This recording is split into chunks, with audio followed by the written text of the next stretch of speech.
2001 Madge, don't clock me, bitch. Okay. To my 59 seconds late to work. I'm like Lauryn Hill. Y'all ass lucky I showed up to this thing after this long ass day I had. Y'all hoes went to work today. Woo, God knows life work. Now here I go. Listen, this is the only reason why I ain't even gonna bitch about me being purple today. Because I just got out the basement, getting the panels up. I told y'all the guy coming over tomorrow at 11 a.m. to hook up all them lights. And truthfully, if I wanted to, I really could shoot the show tomorrow from the new studio if I wanted to. Now, granted, I would be rushing things and doing that. It wouldn't be totally perfect because I'm not 100% comfortable using all of the new equipment yet. But technically, so I think what I'm gonna start probably doing, I'll probably start doing some social media videos or small little somethings. Why does it is anybody working IT down to their job? Because I don't touch this setup. I leave it the same and I come in, I press on and I come on, and I don't know why some days it act right, other days it don't. Like, I don't know what the catalyst is for this, but I ain't finna worry about it because we ain't finna be on Section 8 much longer. We not finna be on Section 8 much longer. We not finna be on Section 8 much longer. This is better. Let me see if I'm gonna have to do it like this. Because if I'm gonna have to do it like this, we can do it like this and not like this. Let me see. Was something about me throwing off the color? Let me see. Well, girl, we're just gonna do it like this. This better. This work for y'all. This work for me. I had a long ass day though.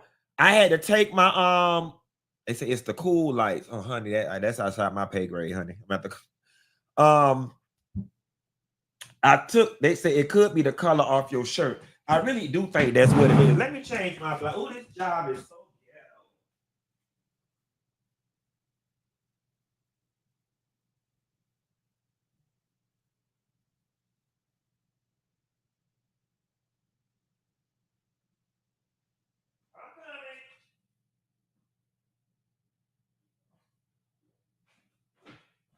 Y'all remember that Faith song? She say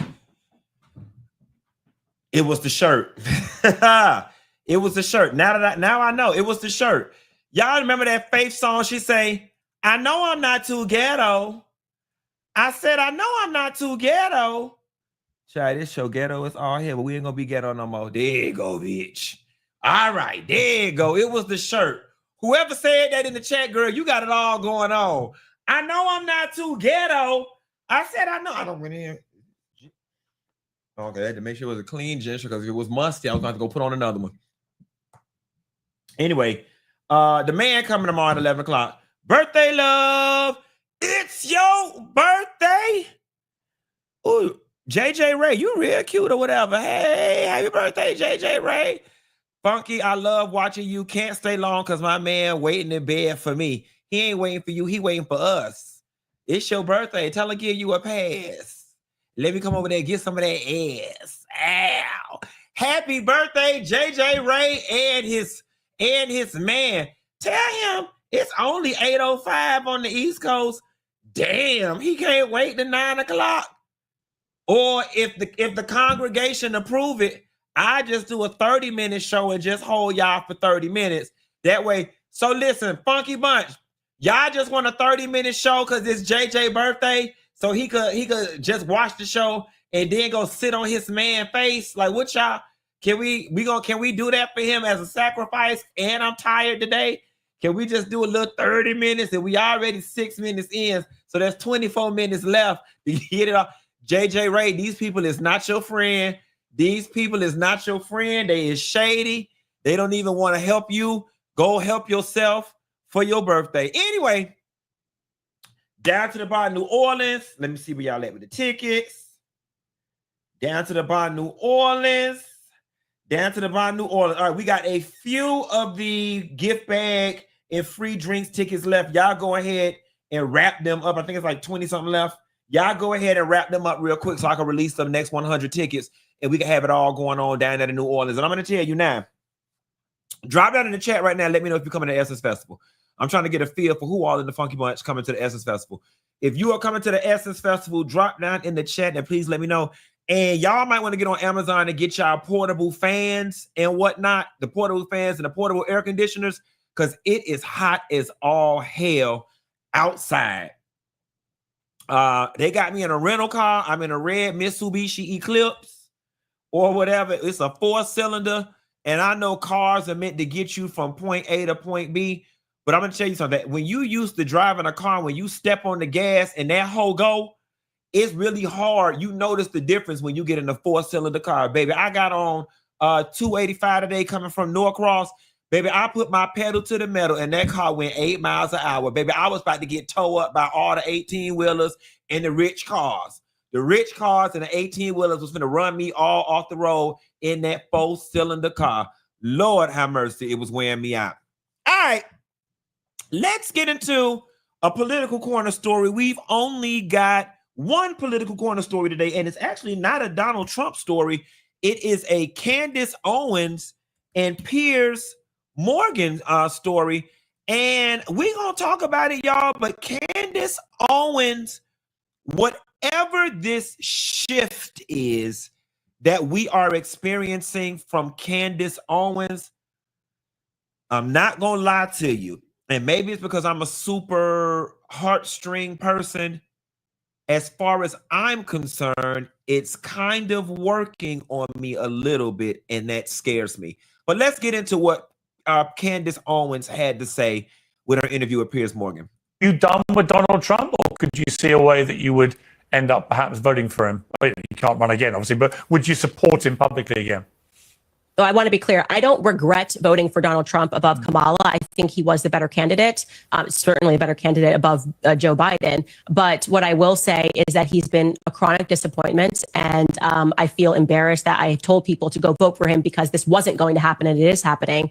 But I just think that the picture of politics in America is going to look very differently because of his actions. So I don't know where we go from here. I really don't. But this is not the candidate that I voted for. Are you done with Donald Trump, or could you see a way that you... Now, that was a small clip. I don't watch all of Candace's stuff, and a lot of y'all stay telling me that on her podcast that she does hold people accountable and so on and so forth. So the first thing I want to point out is Candace Owens, Tucker Carlson, and a few others, they are positioning themselves for a regime change, right? Sadly, Megyn Kelly, who used to be my girl, sadly, Megyn Kelly is now kind of acting the way Tucker Carlson them used to act over there at Fox, and that's very disheartening for me. And it's very disheartening for the field of journalism, because there once was a time, and I'm talking in our Barbara Walters day, Tom Brokaw, in those days, where we could turn to our journalists for non-biased reports and weigh-ins of the news. And what I don't like that's been ushered in, courtesy of Fox News and this Trump style of politics, what I don't like is now it looks like our journalists and our media people, that their opinions, their rhetoric, and their attitude follows whatever organization that they work for. And I do not like that. I just do not like that at all. I was grossly disappointed at Megyn Kelly. With Candace, I was thinking about this while I was eating my dinner before I decided to hit y'all up. And where Candace is right now is where I wish she would have always been. I don't have a problem with you being a Republican. I don't have a problem with you not liking Kamala Harris. I don't have a problem with you thinking Joe Biden is not the best candidate. I don't have a problem with none of that. It's a fair country. Differences of opinions make the world go round. I think the biggest problem that I had with Candace Owens is that there was an undertone of self-hate there. There was an undertone of self-hate, and there was an undertone of, let me peel back the layers of the issues in the Black community and expose us and leave it raw in front of these good white folk. I don't have a problem with you speaking on issues in the Black community, but I do have a problem when you don't do it with care, concern, and love. That was my problem with Candace Owens. You didn't do it with love and, in my opinion, for the right reasons. Yes, I've always said 90% of what come out of the girl's mouth, I actually agree with. It's always her intentions and her motives that have sat wrong with me. I'm sorry. I do believe in community talk. I do believe in kitchen table talk. And I don't believe in you being compensated monetarily or professionally by exposing Black people to our detriment and to the benefit of the narrative that people who don't like us want to stick.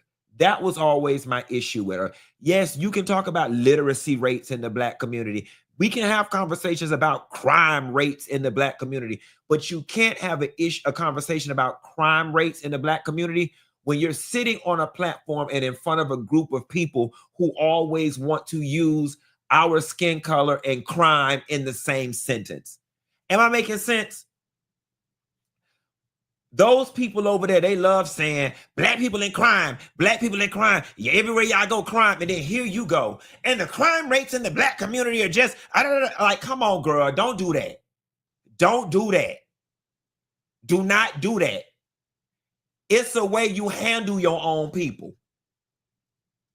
It is a way you handle your own people. I get on here every day and tell us the good, bad, and the ugly about our ass. Y'all cuss me out. I cuss y'all ass the fuck back out. All right. And we live to see another day. But the way she was reckless, somebody put reckless. She was reckless. And I don't give a damn what nobody said. You did it for the applause of them white folks over there. And the thing about it is, she's too ornery to say it, because she still had to sit here and say, I listened to her carefully. She said, I don't regret my vote for Donald Trump, but I'm very disappointed. When it comes to president, regret and disappointment is the same damn word. When it comes to our presidents, regret and disappointment, and he was still the better candidate than Kamala. She ain't came all the way around yet. But, and much like these immigrants, her ass found out, like, it's amazing how quickly the Trump administration disposed of people who they didn't deem worthy. Used her ass, pushed her clip to perpetuate all those negative stereotypes against Black folks. And after he got in, she thought she was going to be rewarded with a big corner office and a clothing budget stipend. Baby, Candace Owens thought she was finna carry her ass down to Learners, New York, and get all the pinstripe pencil skirts. Candace Owens thought she was finna be pencil skirted down. She thought she was finna be Olivia Pope trench coat down. And them girls told her they didn't have no money in the budget. They said they didn't have no money in the budget for her clothes. They didn't have no money in the budget for her office.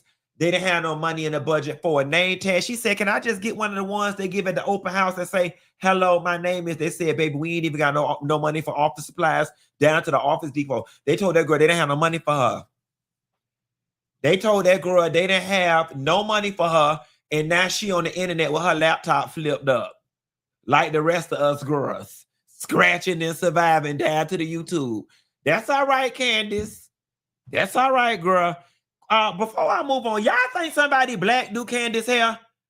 Now, one thing I will say, Black women, y'all ain't never ate Candace up about her hair. Y'all ain't never ate her up about her hair. Do y'all think somebody black do? And Quentin Antoine Latham, why is Who Does This Lady's Hair even relevant to anything that's going on with our country being in turmoil right now? The black girls say no. The black girls, they say no. Okay, black girls, because I'm a gay man, I don't understand. I think Candace's hair always look decent. What is it about her hair that lets y'all know she don't go to a black girl as I queue up the next story? What is it about the way her hair look that lets y'all know she don't go to a black girl? Somebody said, yup, black like her. No, she go to J.C. Penney. They talked about her edges. It is relevant. It's about relationship to black culture. Okay. Someone said she probably do it herself. They said if she went to a black girl, it would be longer. She got terrible ends. It's unseasoned. It's too greasy. No length. Y'all eating her up. Stop. Just protect black women's. All the he hate black women people. All right, I'm trying to protect. I'm trying to do better. I'm trying to protect black women's. Black women, let me ask y'all a question. I'm finna move on. I'm gonna ask y'all a real question. If all of us decided to take a Funky Bunch trip to the Serengeti and a rhino, a giraffe, or a polar bear was attacking Candace Owens, is we supposed to protect black women's or is we supposed to drive off? If we supposed to protect black women's, please put protect in the chat. If we supposed to drive off, put drive, bitch. I want to know what we supposed to do. What is we supposed to do? The girl said drive off. The girl said don't leave her in the Serengeti with the polar bear. And you know we living in a whole alternate universe if the polar bear is down to the Serengeti, bitch. The people unanimously said drive, bitch. They said feed the home. They said floor. Punch it like you did that car. Drive. Y'all, Rosebud 007 is the only one who said protect her. Okay, moving right along. Now, I saw this story yesterday, guys, after I got off the air, and this story pissed me off. Pastor Jamal Bryant slams the National Baptist Convention for selling out with a $300,000 donation from Target. Pastor Jamal Bryant criticized National Baptist Convention, known as NBC, for accepting a $300,000 donation from Target, accusing the denomination of selling out Black America amid its ongoing boycott with the retailer. Bryant and journalist Roland Martin condemned the partnership, arguing Target's contribution pales in comparison to its $4 billion in revenue and undermines the efforts to hold the company accountable for scaling back diversity efforts. NBC president Dr. Boaz Kimber defended his donation, saying it supports community empowerment programs, scholarship, entrepreneurship, where critics remain skeptical. I'm gonna take my time with this and let it breathe. This story hurt me and it pissed me off. So let me give y'all the personal reason that it hurt me and pissed me off. The personal reason that it hurt me and pissed me off is because we were having an issue at my high school some years back, Miami Carroll City, where all of the alumni were on one page. We were trying to hold the school board, certain school board members accountable for some of the actions that they were doing to the detriment of our school. And we were all on one accord. And then there was this one older lady, and she was a pastor of a church. She decided to break off from what we were doing and to host said school board members that we were having an issue with. And it completely undermined everything. Rio and Riot, it completely undermined everything we had worked for. And she stood up and so proudly was like, well, I just figured if they wouldn't talk to one group, that maybe they would talk to us. And she didn't even have all of the information. She didn't have the presence to make the demands. It was one of those things where we felt like she was kissing up to them because they were powerful and she just wanted to be in their good graces. And so for me, this situation reminded me of that so much. It's like, damn, all of us are on one accord. We out here got Target looking bad. We out here got Target looking bad. We got the shareholders feeling away. We got them feeling guilty. We got all this. And then here you go and gonna say, well, fuck the cause.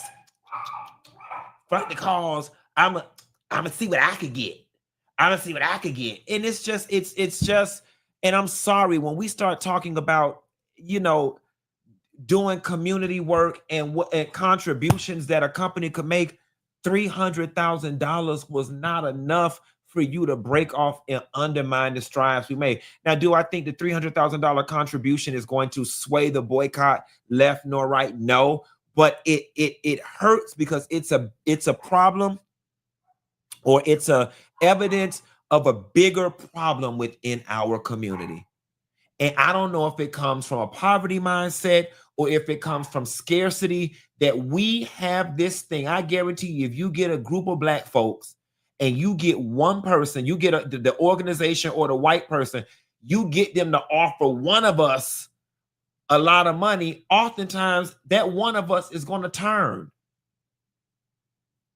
And I guess, when you come from a place of not having, you probably feel like, okay, I'm not going to get this opportunity again, so let me get what I can get and forget the rest of these Negroes. And I get it, but it's just not a good look, coupled with the fact, then when you say it's the Black church, the National Baptist Convention, if our church and the institution of the church cannot be political powerhouses, then we're effing lost.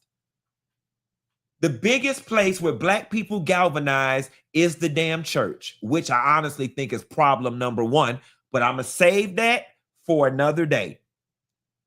If we can't get the church to galvanize and stand with us when we supposed to be doing what we supposed to be doing, I mean, listen, I ain't never went down to the bar with a Honda cars be with Jesus, Black Jesus, Arabic Jesus, or white Jesus.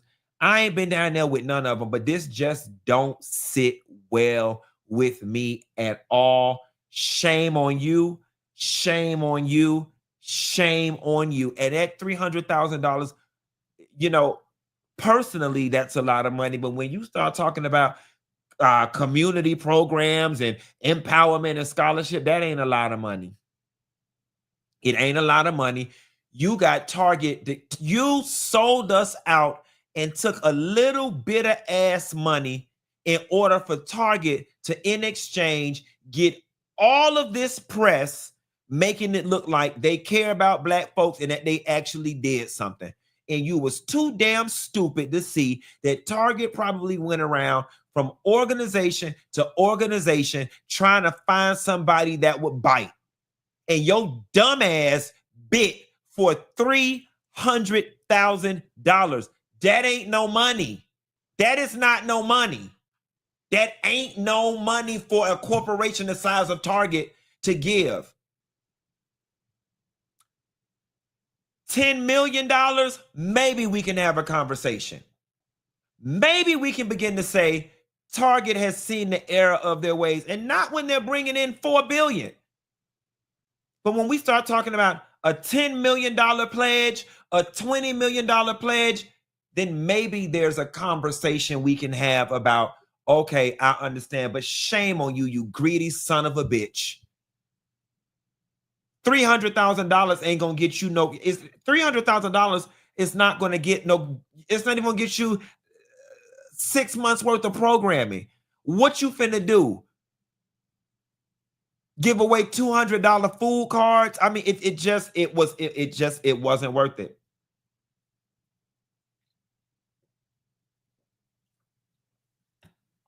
It wasn't worth it.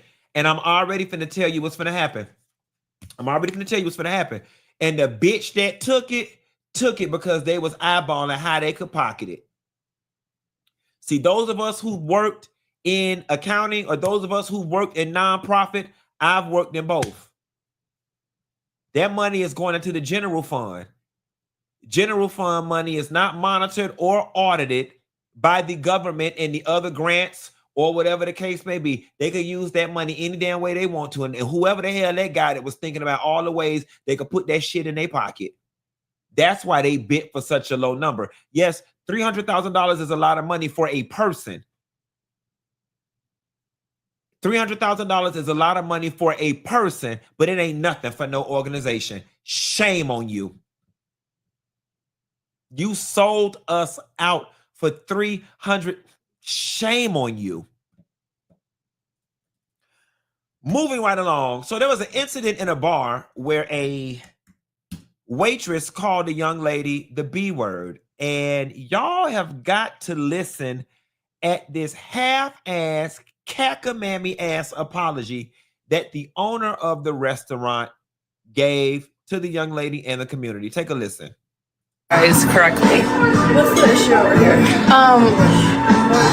I think you should talk to him because he already confirmed it with me. I just asked what's the issue. She didn't apply your happy hour discount like she was supposed to. Okay, well, let's not be a bitch.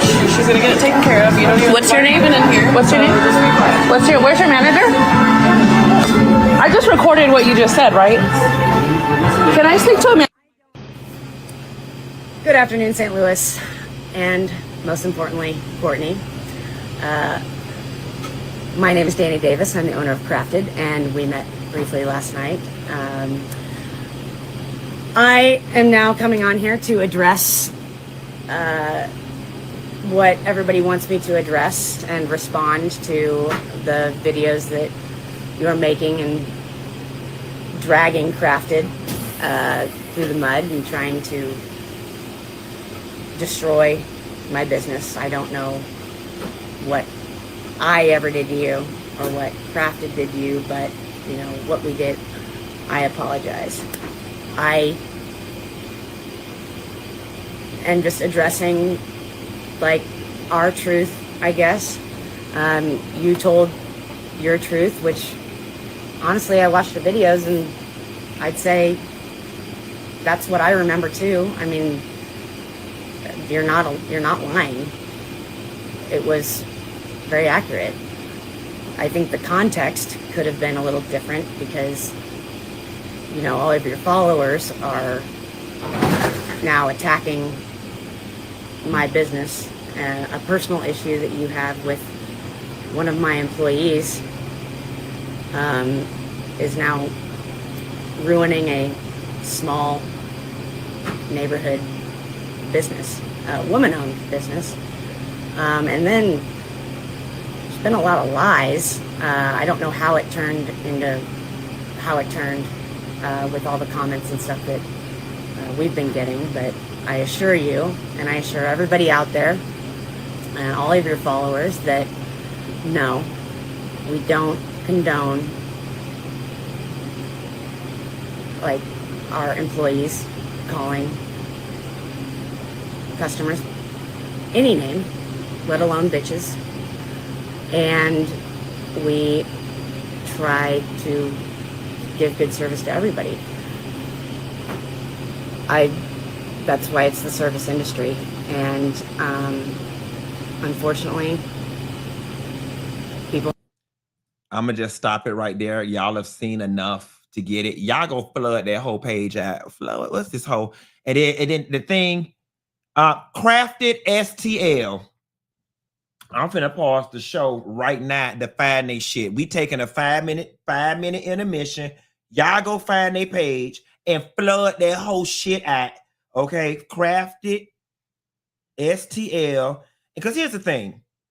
Then you got on here. Let me see if they flooding her ad. Comments for this post have been limited. This hoe don't turn her comments off. Flood her ad. Flood this whole ad. Okay, go. She don't turn them comments off. Flood her shit ad. Crafted STL. Flood her out down to the ground. Flood her Google out down to the ground. Let me go on her Google right now. Then you made it worse, because the funny thing about it is the girl's original TikTok or original post, I don't know how far that went, but you and this half-ass apology is what gave it wings and made it make all the black blogs, okay? This was not an apology. You tried to turn around and become the victim, and you could look at her, the eye movement, the body expressions. You could tell it was eating her ass alive to address it. I just don't understand for the life of me, and I'm not going to make this racial, but I don't understand this for the life of me. People who can't even fake the funk for the benefit of their own business. Girl, it would not have cost you anything. It would not have cost you anything to get on the internet and say, guys, I'm coming on to address what happened at Crafted STL. Courtney, just like I apologized to you that night, I want to take the time and apologize to you again. Crafted STL, we stand by excellent customer service, and I want you to know that the employee at hand has been, you're the business owner, whether you deemed her, that offense, fireable or whether you deemed it suspended, you could have lied. You could have lied. All you had to do is get on there and said, and as a result of this, this employee has been suspended for 2 weeks without pay, and we will be addressing it. We would like everybody in the community to know that Crafted STL is a safe place for everyone to come, and we look forward to your continued support in the future. That's what people were looking for. That was short, that was quick, it was easier than what you did. Now you sitting up there, I don't know what we ever did to you, or it was a personal issue. No, it was not a personal issue. It was a business issue. It wasn't a personal issue. And a fish rots from the head.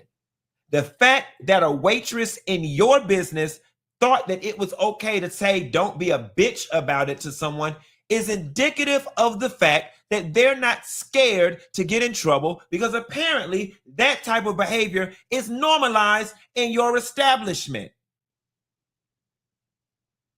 When I worked at jobs where I've had to deal with people over the phone or whatever, never in my life would I've ever thought to say to a customer, don't be a bitch about it. You need to ask yourself, why was your employee so comfortable? And it has to do with your workplace culture. It has to do with your, and you on here rolling your, I don't know what we ever did to you. And then you trying to lay the sympathy card on us. I'm a small community-owned business, woman-owned, girl, fuck you. And that raggedy ass business. Hey, let me look this thing up, honey, because I'm finna do everything in my power to help them hoes spam you. Bitch. Crafted STL. Y'all stop what y'all doing right now and go on her Yelp and wear her ass out. Crafted St. Louis. Wear her at. Where her at? How I get on here to the review thing? Orders, deliveries, reviews.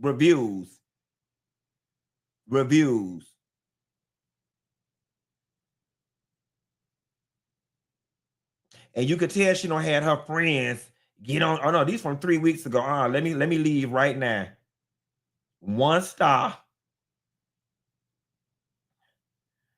I saw her racist apology on the internet, and this is unacceptable.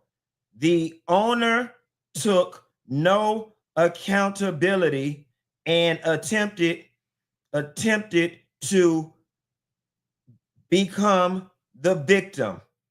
Shame on her and this nasty ass unseasoned white people food. Done. Okay.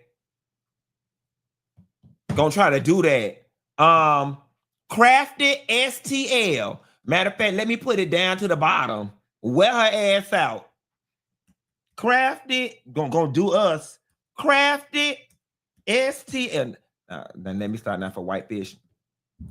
Never mind. I just why I call it unseasoned white people food. And it says posting is blocked on Yelp. When y'all go wear her out on Google, at a minimum, give her a 1-star review and drag her down from that 3.9 she got until you come back and give a proper apology with some empathy, some sympathy, and some damn compassion. You're not the effing victim. And somebody copy and paste my video and send it to her ass. Okay. Moving right. Ooh, y'all don't got me worked up today, baby. I'm liable to go outside and slap the shit out of somebody and don't even know them. Okay.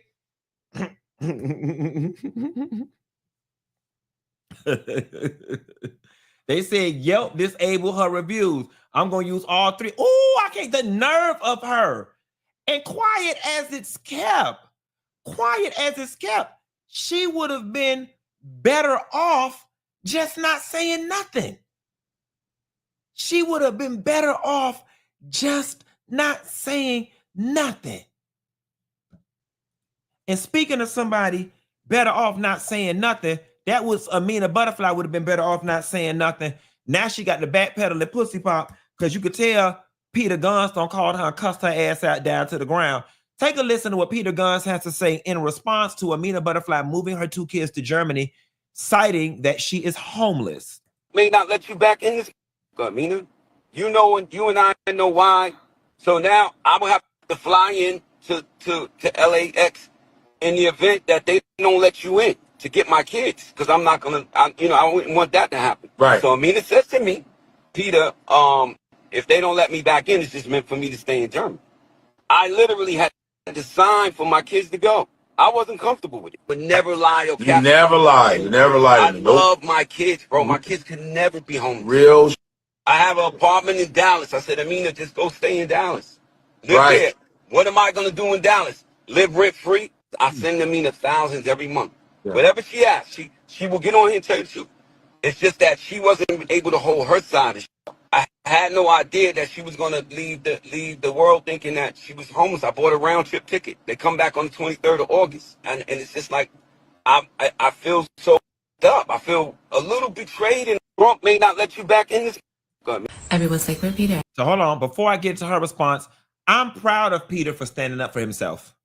And we know Peter can be a deadbeat. I'm proud of Peter for standing up for himself. And I'm proud of him articulating himself the way he did, saying, I feel betrayed. That was a betrayal. And I'm going to tell you what the proof of the betrayal is. The proof of the betrayal is the fact that she came back on this back end and cleaned it up. The second thing is, now, granted, I'm not the mama of a child. I can't tell nobody what to do. But I love what Peter said when he said, I got an apartment in Dallas, go to Dallas. She said, what am I going to do in Dallas? And he said, live rent free.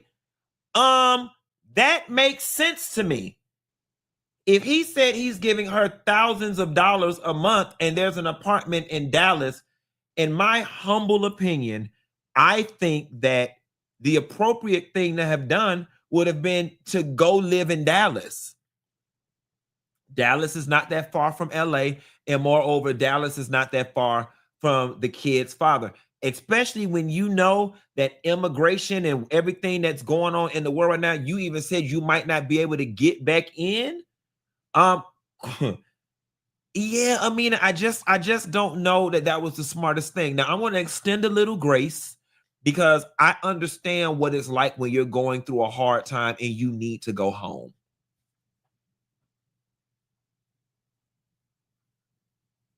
I went back home for 7 years. Okay. I understand what it feels like mentally and emotionally when you just need to go home, when you need a soft place to land, when you need to clear your mind. But again, like I told y'all, if you ain't got children, you can do whatever you want to do. Amina is dead ass wrong, and you did get on the internet trying to solicit sympathy and whatnot, because when you start talking about you homeless, let's talk about that.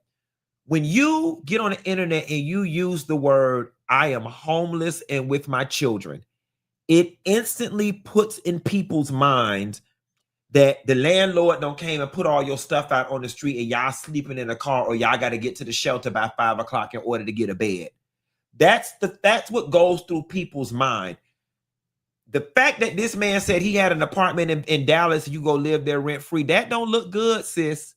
That don't look good on your behalf. And he said he gives you thousands of dollars a month. If I would have gone to Dallas and lived rent free, took his thousands of dollars a month, and I would have regrouped. And what does that regroup look like? Maybe your ass got an over the phone customer support job with Apple. Maybe you took your ass down there at Convergys. Maybe you took your ass down there to Robert Half and asked them, could you file papers down to a music studio or something? You do what it is you got to do.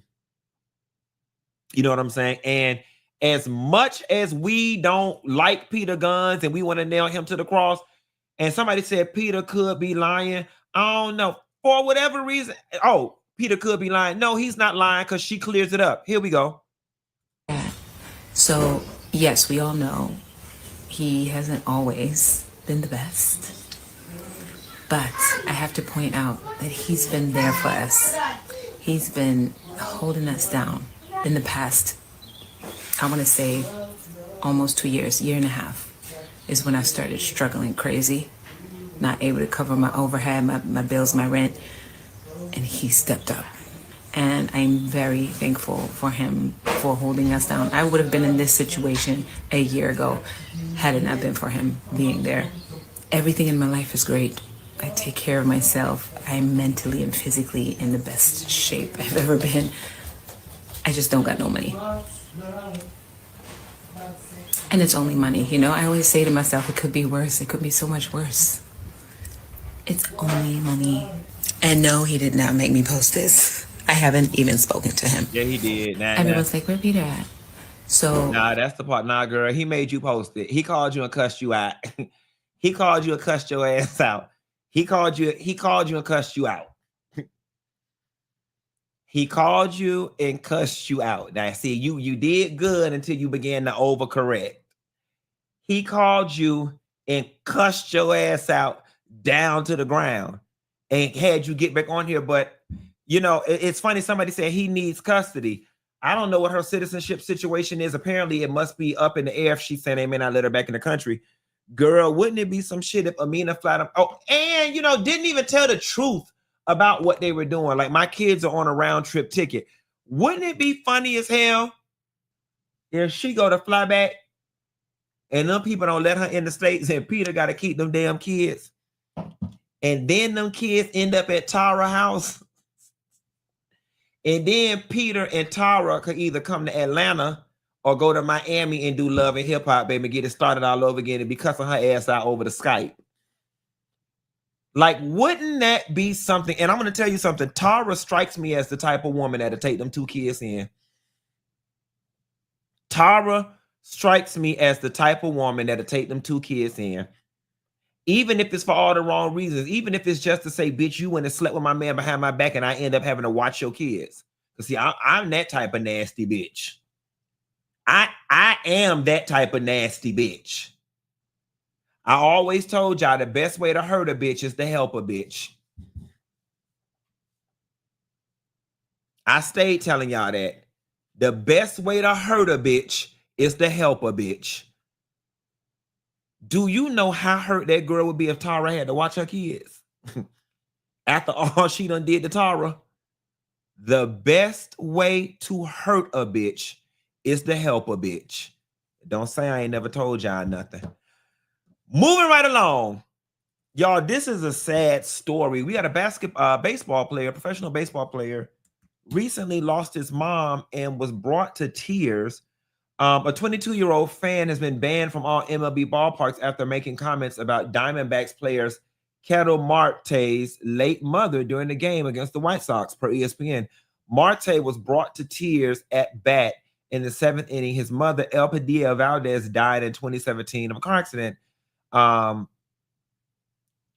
Just take a look, guys. To Chicago, this is from the previous pitching change. Torey Lovullo with Ketel Marte in tears on the pitcher's mound, waiting for the reliever to come in, consoling Ketel Marte, who was in tears during that break. And for more on exactly what is wrong, or at least an idea, we go to Todd Walsh. Yeah, guys, I can't speculate on that. Back to Chicago, this is... Fans are nasty and fans go too far sometimes. And I love my players, and I'm going to protect them.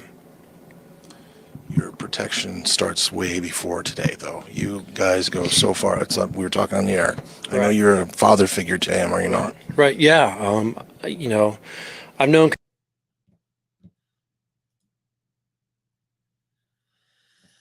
I wish they would have dropped his name. I wish they would have dropped his name. And obviously the organization probably can't do that because then the 22-year-old. Well, you know what? There needs to be some legislation called an eye for an eye law. There needs to be some legislation called an eye for an eye law, because I don't see nothing wrong if you do something to somebody and it get back done to you.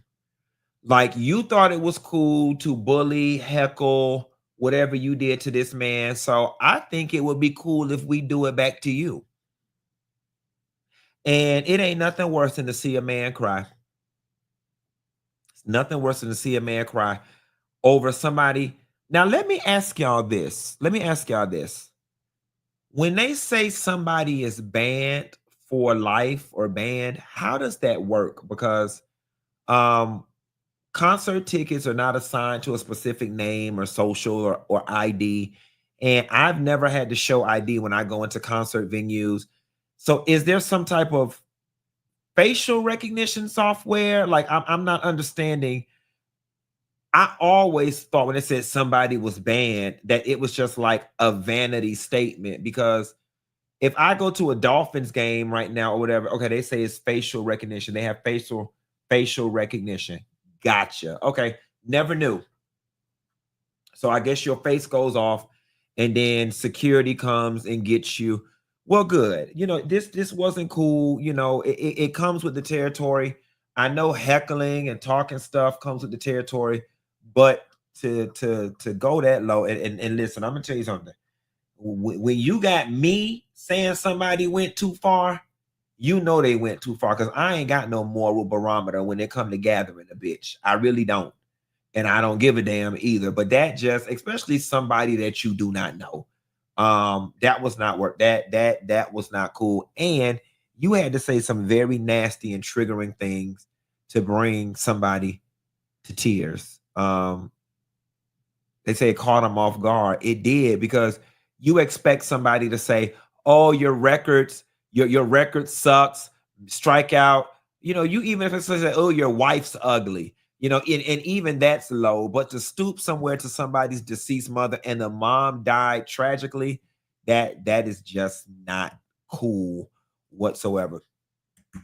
Guys, moving right along, and I probably should have put this up in the political corner, but the FBI is investigating a vice mayor in Cudahy, however you say it, California. She's now under federal investigation for urging gang members to stand up against ICE. And here is the funny thing. Somebody gonna have to help me out.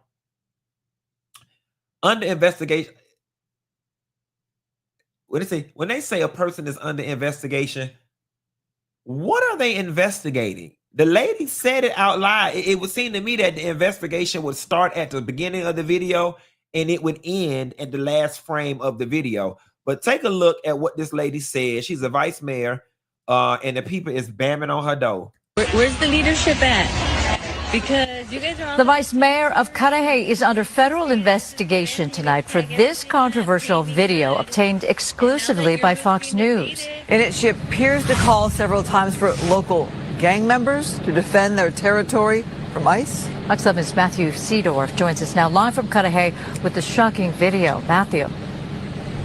Yeah, the vice mayor today not answering any of our text calls or emails as her video gains national attention. Whoever's the leadership over there, just get your members in order. An explosive TikTok video now the center of a possible FBI investigation in LA County. Don't be trying to claim no block, no nothing if you're not showing up right now. For about 90 seconds, City of Cudahy Vice Mayor Cynthia Gonzalez calls on gang members to defend their territory from ICE. You guys are all about territory, and this is 18th Street, and this is Torrance. You guys tag everything up, claiming hood.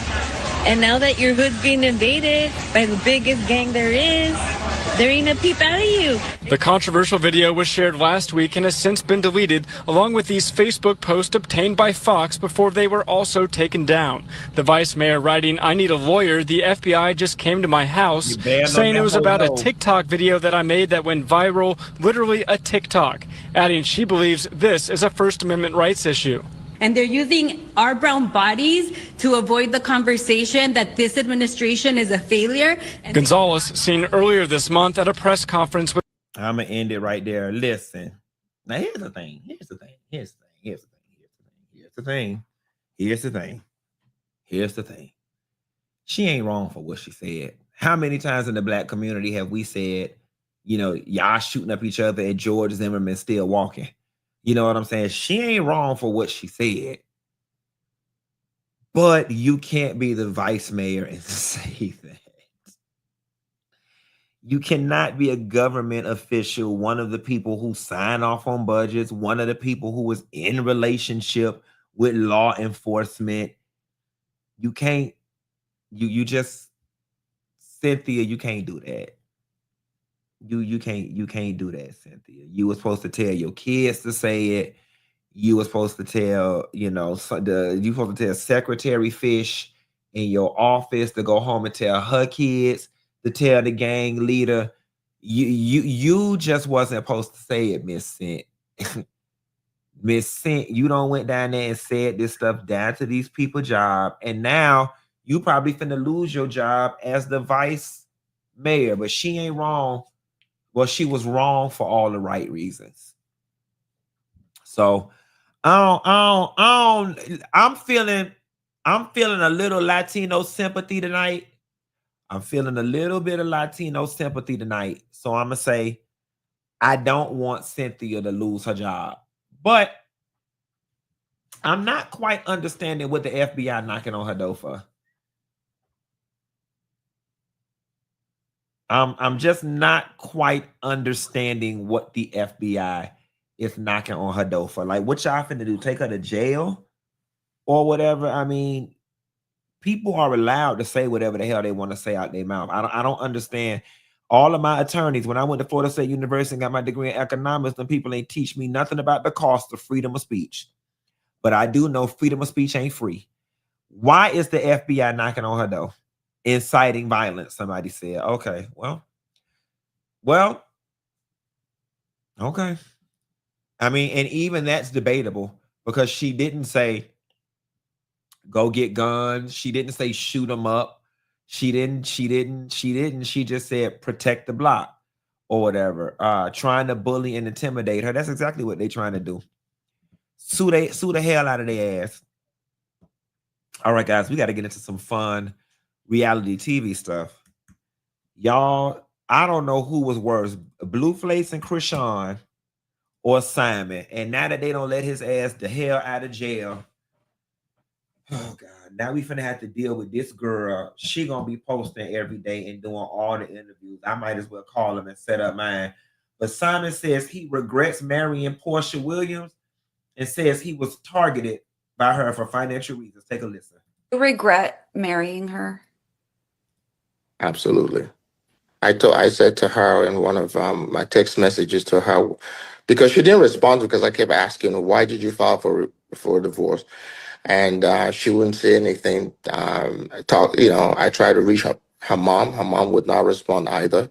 I later figured out this felt like a coup. You know, when I don't know if you're familiar with. I'm familiar. You know, I say it because I'm from Nigeria, and that we were ruled at one point by the military, and so every so often when you want to change leadership, the president, you stage a coup. Yeah.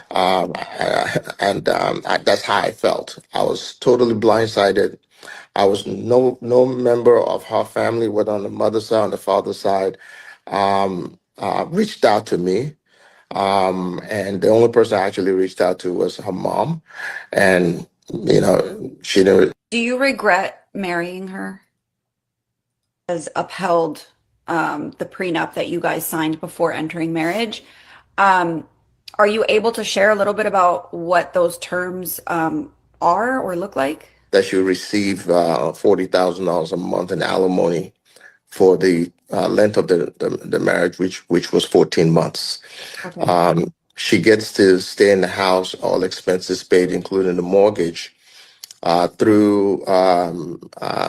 36 months, up to 36 months. And if she chooses to own the home, she would have to refinance the property in her name and take a 50% equity. She would have to give me 50% equity in the home. Wow. What? So I just want y'all to know, Porsha didn't get nothing. $40,000 a month. $40,000 a month times 14 months is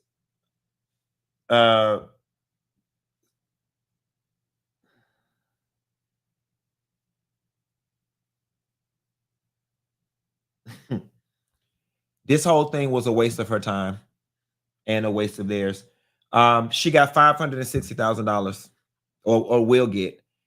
She'll get 560. This whole thing was a waste of both of their time. It was an utter waste of both of their time. The 14 months worth of alimony is $560,000. She made more than that in one season of The Real Housewives of Atlanta, doing 18 weeks worth of work, filming 3 days a week. Not to mention when you add the Ricky Smiley money on top of that or whatever, this was a waste of her time. She didn't come up. It's not a come up. It's not a come up. She got that wedding. What is that? The wedding, all that money went down the drain the night it was over. As far as the house is concerned, she would have to refinance that house in her name and give him 30%. I'm not questioning if she can afford the house or not. I'm questioning why she would want to afford it by herself. You know what I'm saying? So she got nothing. She didn't get the home. She didn't get the home. She can get the home if she decides to stay. If she decides she wants to keep the home, she has to refinance it in her name and give him 50% of whatever equity was in the house. She didn't get nothing. And that mortgage is going to be through the damn roof because the house is multiple millions of dollars. This was a waste of her time. The big come up and the big payout. Okay, what? She got 14 months worth of no bills. She got, and then somebody said 560 tax free. I could tell y'all still not strong with numbers. It don't matter. Tax free or not tax free. Oh, and she could stay for 3 years, all expense paid. Well, she did get that.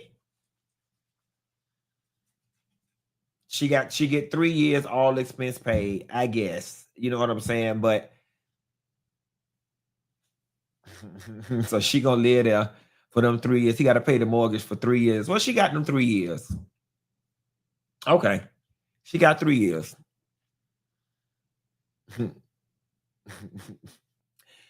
The law is not fair. How somebody got to pay your mortgage? And listen to me. Forget that. Simon, stop paying the mortgage. Foreclose. Let the house foreclose.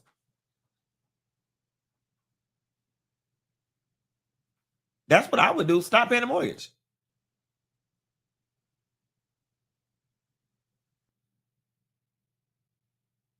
Stop paying. I would stop paying the mortgage and just let the house get foreclosed on. If you know, like I don't know how it's structured. I don't know if the government takes all of his money and assigns a trustee and makes him pay it. And makes him pay it. So somebody said, Q, how would you invest 560 over 3 years? I would call my wealth manager at SunTrust Sports and Entertainment Department and let her deal with it. That's how I would handle it. That's how I would handle it. That's how my money is handled. I'm the sports and entertainment division at SunTrust. It's not SunTrust, it's Truist now. The sports and entertainment division at Truist, and let them handle it, baby. That's above my pay grade. I let folks that do what they do what they do. That's what I would do. But I would just stop paying the mortgage. I would be spiteful. Credit is an American thing. Credit is an American thing. Your credit is an American thing. Your Social Security, that's an American thing. So having bad credit or having a foreclosure in America is of no consequence to you in Nigeria. I would just foreclose on the house.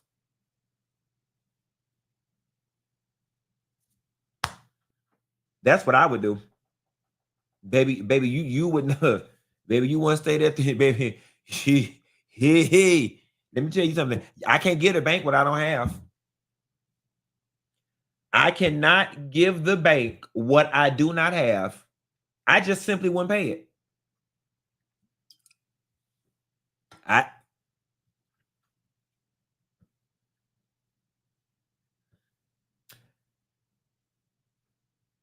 Darko Sakande, Funky Dineva, how can I contact you for a sales inquiry? Funky Dineva at funkydineva.com.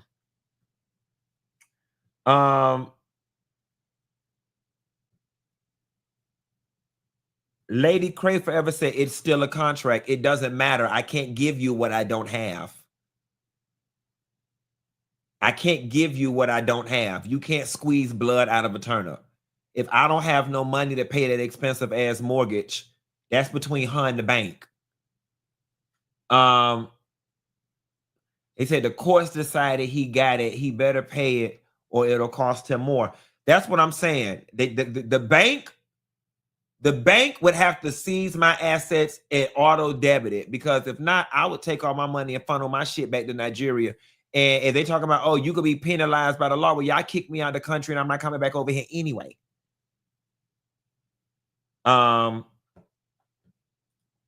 Moving right along. Real Housewives of Atlanta reunion looks. Let's get into these. Porsha's. Say what you want. Absolutely love it. Absolutely love it. Absolutely love it. She did that. Not too much, not too busy, just right. I love the juxtaposition between the gold, whatever material that is up top. I'm glad that people like Porsha are learning less is more. I love Porsha's look, and I think she had the best look out of all of them.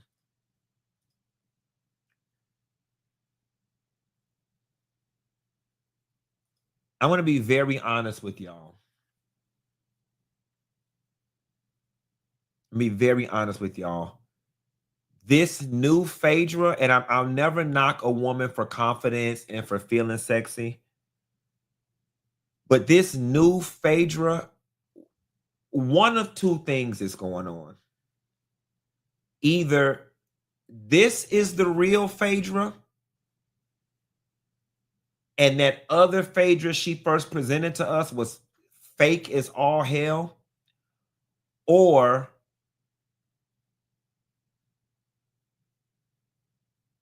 I once used to feel I was ugly and didn't feel I was sexy, and now I feel sexy. And even though I missed that era in my 20s and in my 30s to be sexy, now I'm going to be overly sexy and always revealing.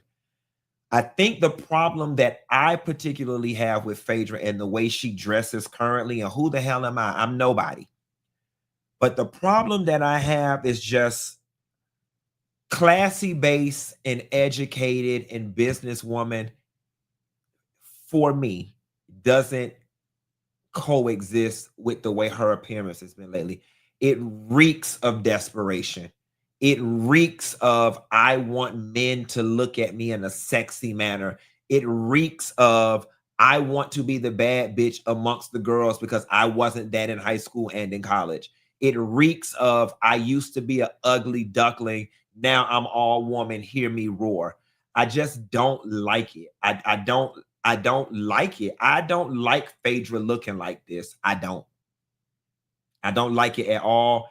It reeks of desperation. It just reeks of desperation. And there was and it just don't even look good. It looked like you got on suspenders with a goddamn 2 yards of fabric tied around your waist, bobby pin on the side. I just don't. No, ma'am. And I love Phaedra personally, but I think this Shamia, I'm gonna tell y'all something. I'm gonna say this without knowing. Swanky Jerry probably dressed Shamia. I'm gonna find out if Swanky dressed Shamia, because y'all know the African girls, they be over there doing their gowns and stuff. Baby, I take that back. Shamia is the best dressed one, baby. Them appliques and that beading, this dress is everything. Everything. And honestly and truthfully, this is what I wanted to see Phaedra in. This is the lane I feel Phaedra should be in. This is sexy without looking desperate and being trashy. Shamia did the hell out of that outfit. She's the best dressed one. Is that...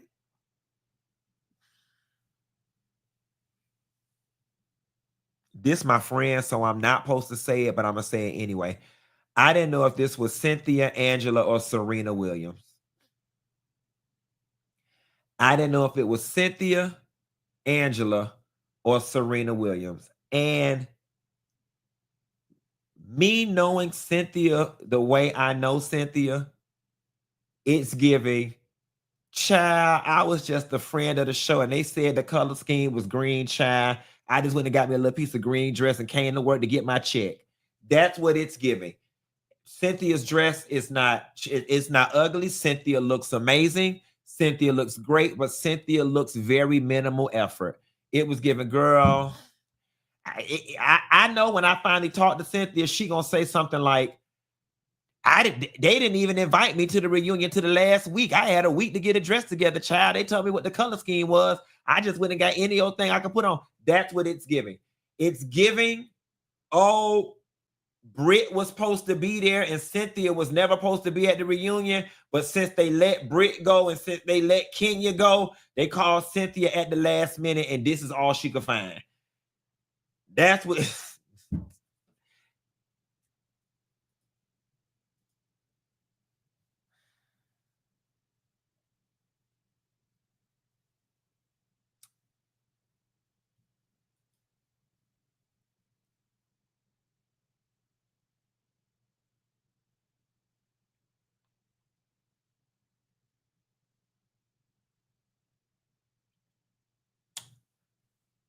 The first thing that jumped out was the face.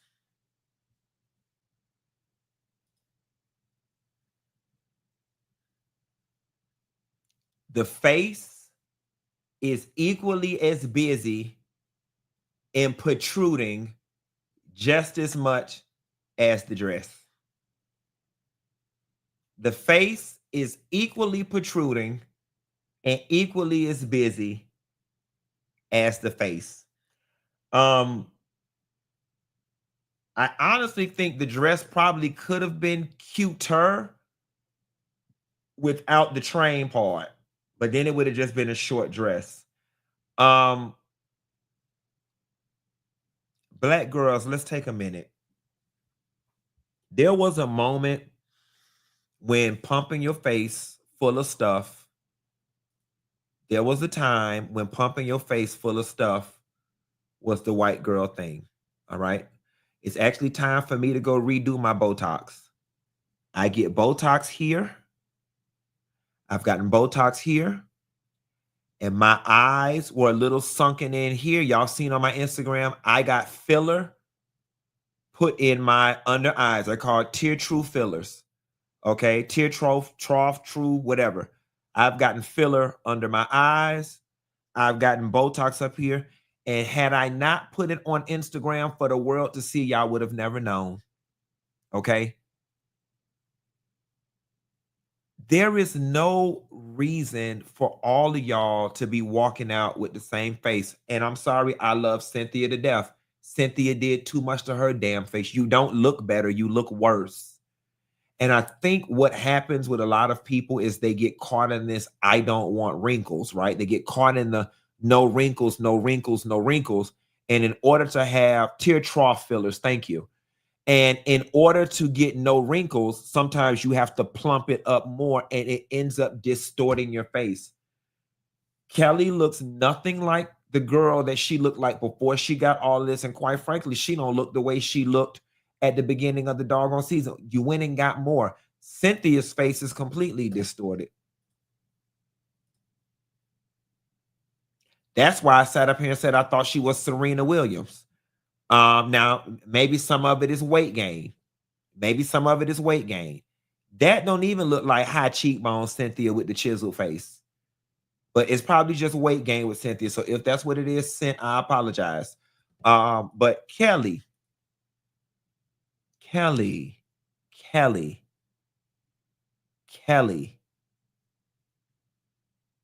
I met Kelly twice. Kelly, if nobody else has the heart to tell you, do not put anything else in your face. You look like Larsa Pippen. You look like one of those Kardashians. You look like one of those fake Persian bitches in LA. And maybe that's the look you were going for. But I am here to tell you, the African American community, we don't condone this. You look draggy. You look very trans-like.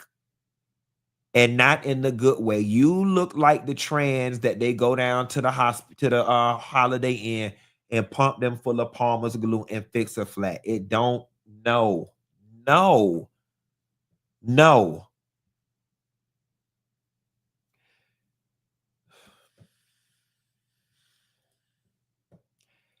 Angela look good.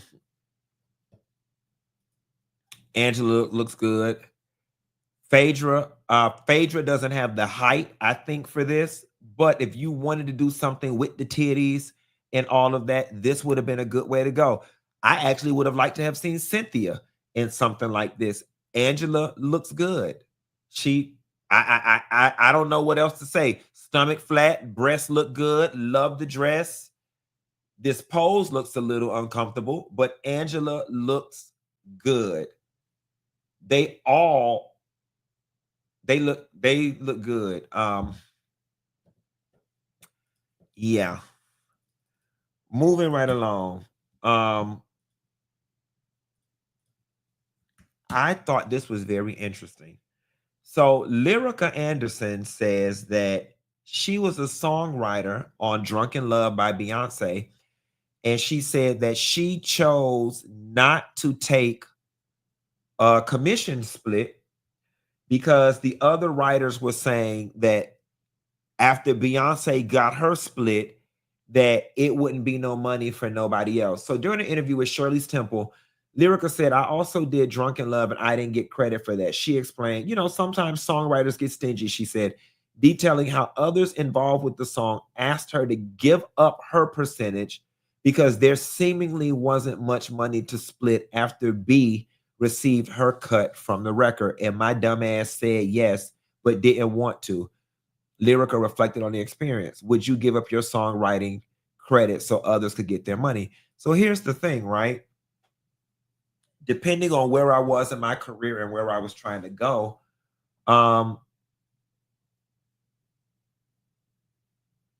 sometimes in this business, all you get is credit with no money. I would have tried to work a deal because I get it. Sometimes people, here is the thing. It's one thing to not get paid, but you didn't even get the intrinsic compensation of saying I wrote on a Beyonce record. And even that alone was currency. Like I would have tried to finagle this in such a way where it's like, no, bitch, even if it was, well, I'll get the check and just give it. I don't know that I would have took this deal. The bigger issue is, and I know don't nobody like to talk about Queen B. Y'all can't talk about Queen B, but it's been reported for years, especially when Matthew was running Beyonce, that, B come in and suck up all the credit and get a songwriter credit when she ain't wrote nothing.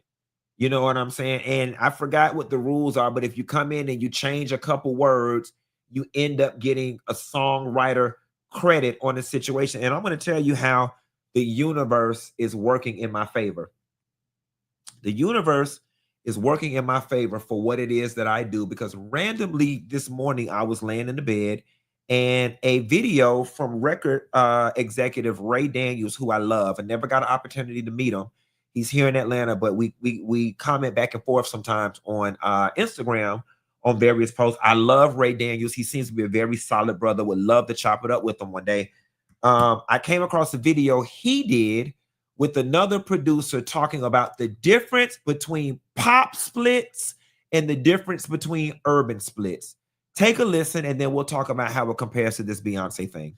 Many big hit producers on the urban side I sat in the room with and said, yo, why don't you do pop splits? It'll be better. And it's like, what's the fuck I would share my money with some of y'all niggas? I'm getting my 50%. And it's like, that's why you're begging the biggest writers to come in the room. When it's white people, pop, everybody eats. If 8 of us did the song, 8 of us share. When it's black folks, y'all figure out what y'all giving each other. That's how we were taught. I didn't start getting rich until I adopted other ways of doing business. We did this record on Nicki Minaj only. Chris Brown, Nicki, Drake. It was a big moment. Lil Wayne. We did that record, right? If I would have did that record with an urban producer, I probably would have got 5%. Dr. Luke. Did it with Dr. Luke. Pop splits. Pop splits. First, shout out to Luke. Luke don't fucking play. Yeah. Luke said there's 7 writers on the record. We split it in 7 ways. Yeah. He got 13%. Everybody got 13%. We walked away because I had 2 writers with 26%. I walked away with 26% of a hit record. If I would have did that on the urban side, I would have had to fight to get 10%. Yeah. So what I noticed was I'm like, damn. I didn't know about pop splits either until like about a year into the business. But they don't teach us that. Jeremiah Thomas, he taught me about that because it was like a pop record. And then I just remember always having to negotiate splits. When it was a pop record, he's like, no, it's pop splits. I was like, what does that mean? It's like everything down the middle. Everything down the middle. We ain't got to argue no more. I was like, oh, so you feel like 5 writers, 4 writers, 6 writers, just everybody gets equal amount? He's like, yeah, that's it. Now watch this. You know how many big hit producers on the urban side I sat in the room with and said, yo, why don't you do pop splits? It'll be better. And it's like, what's the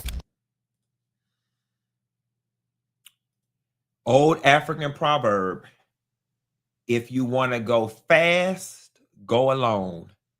If you want to go far, go together.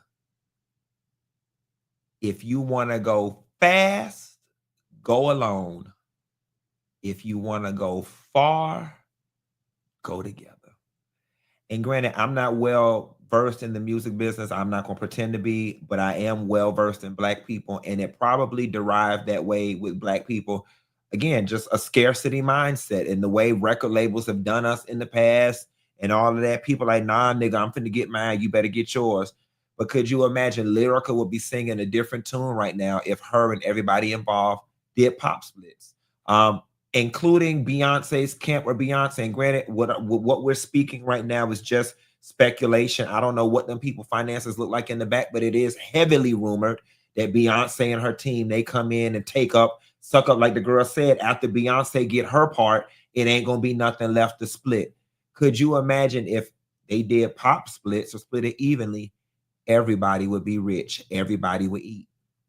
And so, again, before I even knew I was going to be doing the Lyrica story, I just happened to see this video from Ray earlier this morning and never knew that I would have to refer back to that today. But it just made me realize, like, and keep shit easy. Let's just keep it easy. Let's just keep it easy. Let's just keep it easy. Keep it easy. Darkchild did an interview on Breakfast Club, and he told a different story about Beyonce and the way writers' credits is split in general. Okay. But I just found that to be very interesting. The gag is popular culture, aka pop, is driven by urban culture. They're synonymous to me.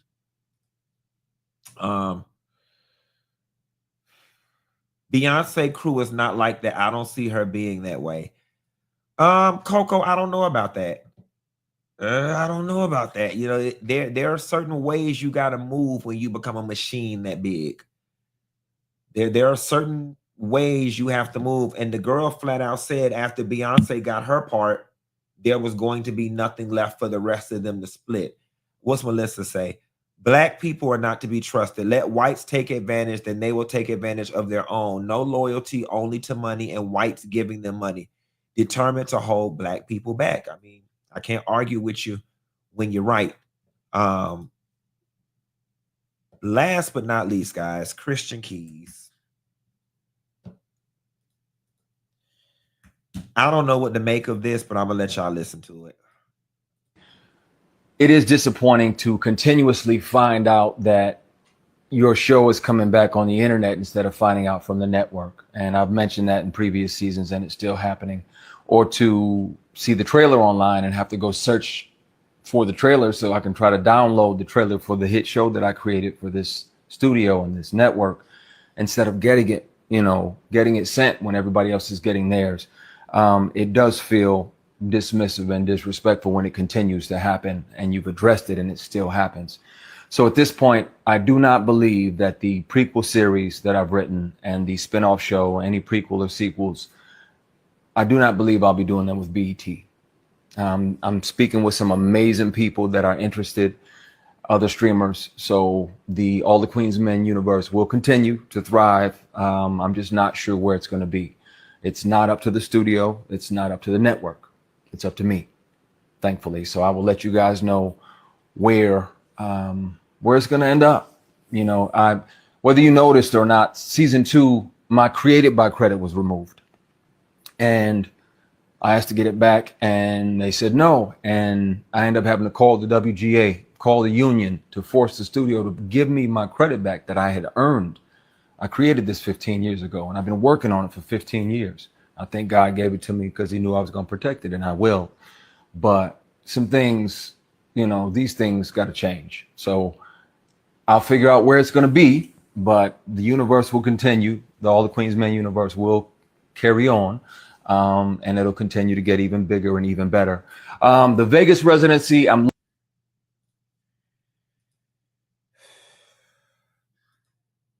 exhausted. So let me start out by saying I like Christian Keys. I've got to spend some time with Christian Keys when they were working on one of those shows, Sinners or whatever. I live at the 12 Atlantic Station. The cast, part of them were staying at the 12. Christian is also my fraternity brother. Shouts out to the members of Alpha Phi Alpha Fraternity Incorporated. And I think for the most part, he's a pretty solid dude. I enjoyed the times down at the bar that I, and the rest of the people in the building spent. That being said, I think what gets annoying with Christian sometimes is that he operates as if people can't see through what he's doing. And that's one of my biggest pet peeves, when people operate like they're the smartest person in the room and like nobody else can see what you're doing. Christian, it's beyond obvious that you're being passive aggressive this go around and the last go around when you sent out the dog whistle that Tyler Perry was the one who was sexually harassing you, or however you guys want to term it. You sent out a dog whistle. You did. Christian, you did. You sent out a dog whistle that it was Tyler Perry that was sexually assaulting you, because that's what we all received and that's what we all heard. Never came back and cleaned it up, clarified, or whatever. The videos got taken down and disappeared. So it is reasonable to assume that the situation was rectified somehow via a settlement, via a payment, via a promise. I don't know. Don't really care. What it feels like is the person in the front can't get you back for fear of lawsuit or retaliation.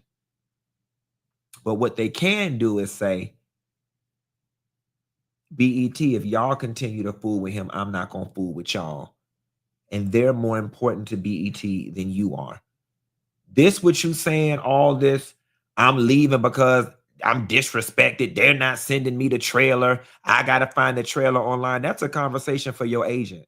That's a conversation for you, your agent, and the WGA or whatever. What you're doing right now is petty get back. Oh, I'm mad. I'm in my feelings, so I'm going to get on the internet and I'm going to get y'all back. And the reality is, Christian, no one cares. No one cares. With all due respect,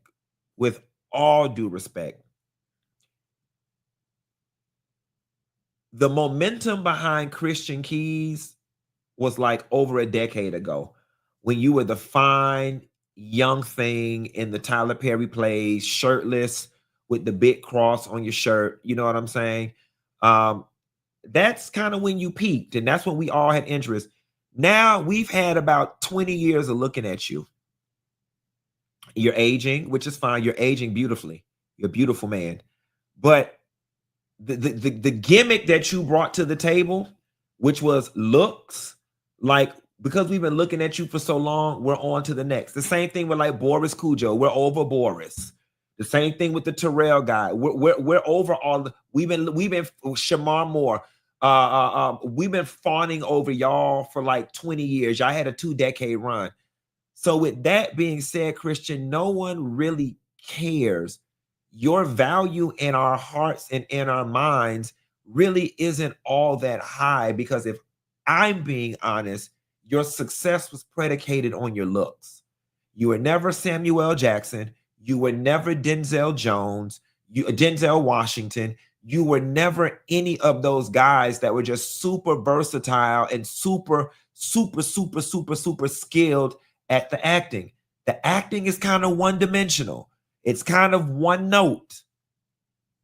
The acting is kind of one note, and that's all right, because that one note has served you well. But with that being said, you coming to us and spraying it to us, we really don't care. Christian, the things that you work on come on channels that we don't watch. Or they come on channels that we just let run in the background while we're cooking for Thanksgiving. So to be honest with you, I don't think the grand, and I'm not trying to be nasty, I'm trying to be truthful. In the grand scheme of life, I really don't think many people give a damn if there's a sequel to All the Queen's Men or not. I don't think many people give a damn if you appear in a BET thing again or not. I don't think many people give a damn if you appear in a Tyler Perry production again or not. I commend you for the career that you had, and I'm always going to be on the side of people standing up for their intellectual property and for what they were doing right. But it's giving Monique tease.